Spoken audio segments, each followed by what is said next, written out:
ఈయన చెల్లిని మోసం చేశారు. చంద్రబాబు నాయుడు గారు వెన్నుపోటుకి ఆయన బ్రాండ్ అంబాసిడర్ అని చెప్పి ఎప్పటి నుంచో చెప్పుకుంటున్నారు. ఆయన పిల్లనిచ్చిన మామగారే చెప్పారు. అలాంటి ఆయన సమర్థించుకుంటే మీరు మాట్లాడుతుందంటే హాస్యాస్పదంగా ఉంది రవీంద్ర గారు, చాలా బాధగా ఉంది. ఇంకా మీరు ఇవాళ ప్రెస్ మీట్లో కూడా ఏదో ఒక మేనిఫెస్టో చదువుతున్నట్టుంది, మేము ఇది చేస్తాం అది చేస్తామని చెప్పని. మీకు ఇచ్చినటువంటి బాధ్యతని నిర్వర్తించండి.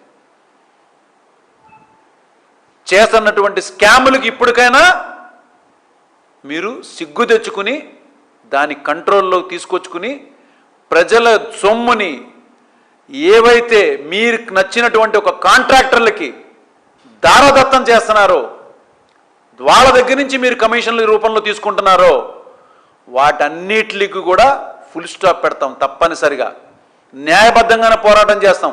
లోకేష్ గారు అంటున్నారు కదా, మా ఇష్టం, మేము ఇస్తాం భూములు అంతా ఇస్తా 99 పైసలు. కానీ ఎవరు బాబు గారు సొమ్మిది?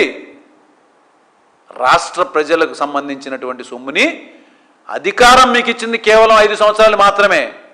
అంతేగాని అడ్డగోలుగా దారాదత్తం చేయమని కాదు.